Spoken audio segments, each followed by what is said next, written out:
The scruffy dog. All the dogs in the village, except one, attended the meeting of the Lucky Puppy Club by the pond on the green. The missing dog was a Scruffy. Scruffy animal was master. But Baxter was just as Scruffy as he was, but no one could ever dislike Scruffy because he always cheerfully wagged his tail. Once he ran up wagging his tail to a fox who was about to attack some chickens. He was only trying to be friendly. But the fox ran away and all the other dogs, so relieved not to be suspected of attacking chickens that they invited him to join the club. But he forgot to turn up. The president the president of the club was short for Humphrey. He was a famous dog because he had once frightened away a burglar. His name had been in the paper, and he had even appeared on television. He opened the meeting with an important announcement. On Saturday afternoon, he said, there will be a fight. There will be a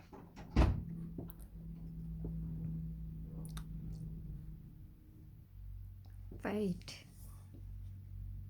Your fate. be a fight in the castle grounds, during which there will be a dog show.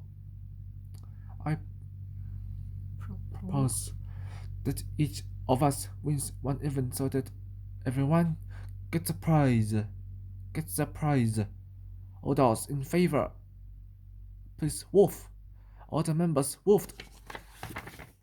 They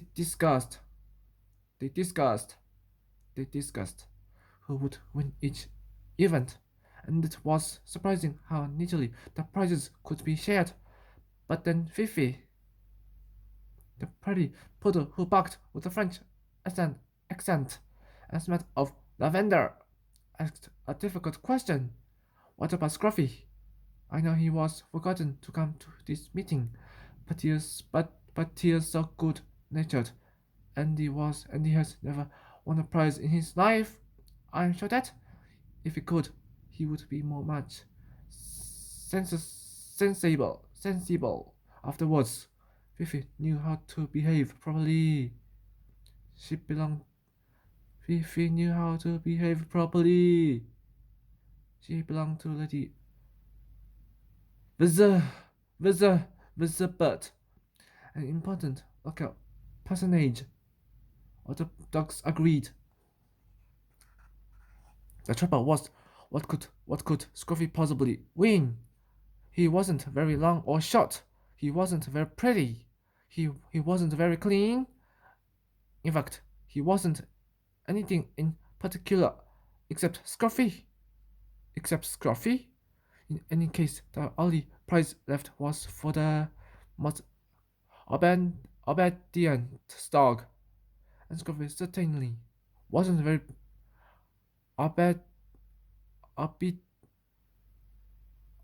obedient. There's only one solution, said Humph.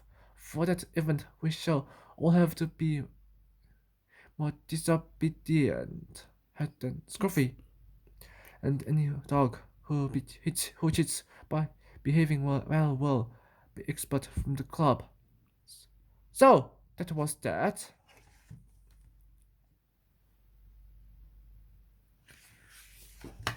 Saturday afternoon was fine, and there was a big crowd at the dog show. The judge was Colonel Danvers, an impressive looking gentleman with a red face and a bristly mustache.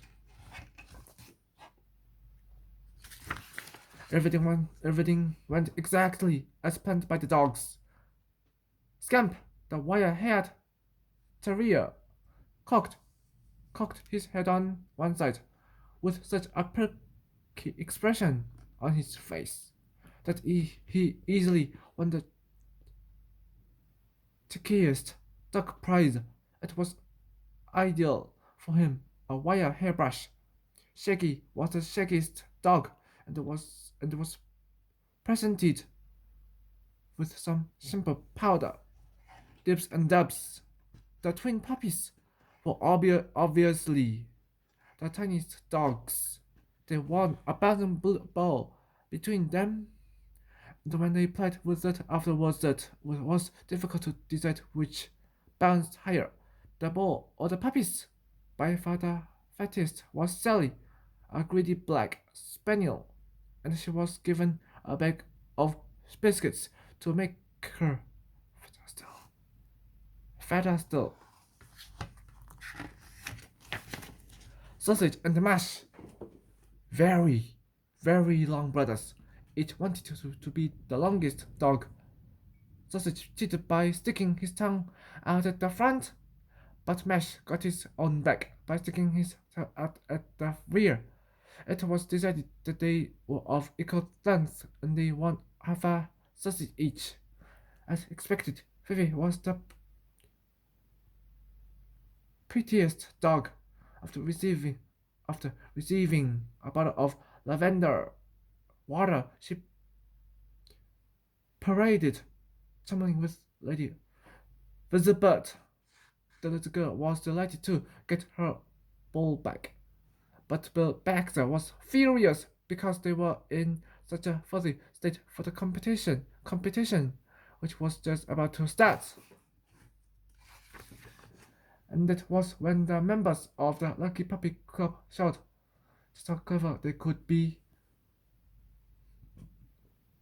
Scamp did nothing but twirl around and round, chasing his own tail, till everyone became quite giddy looking at him.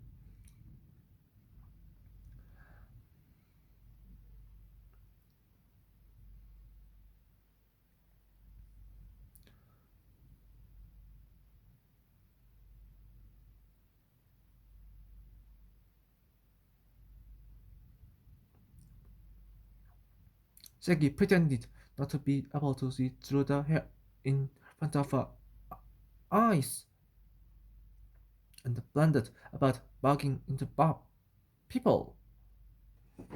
Dips and Ducks started a mock fight and snarled so furiously at each other that they had to be separated. Sally fell fast asleep and never went into the ring at all. Sausage and Mash dug for rats that weren't there, and the louder they were ordered to stop digging, the deeper they dug till all their tails could be seen. By then everyone in the court was laughing at it was time for Scruffy and his master to appear, and what an appearance they made. The crowd laughed even louder, and the dogs were anxious for Scruffy not to be silly again. There was no need to worry because for once Bill Baxter had the brown wave. He ordered Scruffy to wag his tail. Scruffy did not understand a word, but he always wagged his tail anyway. So there he was being obedient by accident. There were still 2 days to come, and their owners were confident of success. How wrong they were. Come along, Fifi darling, said Lucky Elizabeth. Hold up your paw, and shake hands with the nice man. Fifi turned her back and started to scratch herself. Don't be silly, Fifi darling, said Lady Elizabeth. Nice dogs don't scratch. But Fifi just scratched herself harder and went on scratching under her face. Her red-faced mistress carried her from the ring amidst roars of laughter. Now for the president, Surely he would behave himself. Not a bit of it. Humph trotted right across the ring and butt the judge on the leg.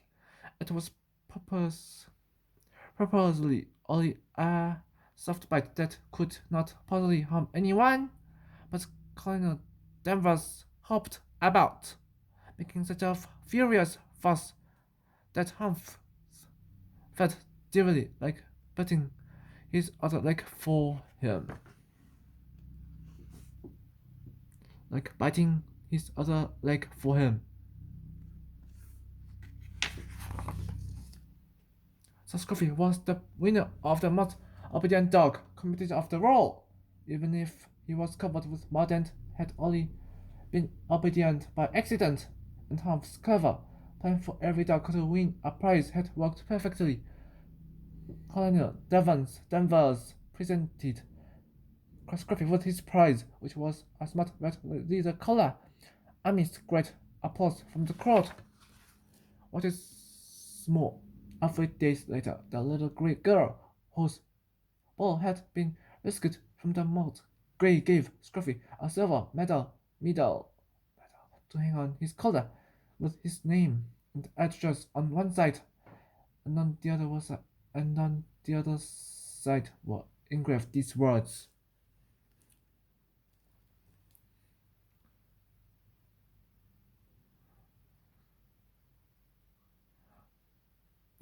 Needless to say, Scruffy and his master were very proud of themselves. So, but Baxter bought a matching red tie for himself, and dusted hairbrush for each of them. For some time after that, they both looked quite smart, but the strain proved too much for. Yeah, that was in the bushes. Yes, happily Scruffy again.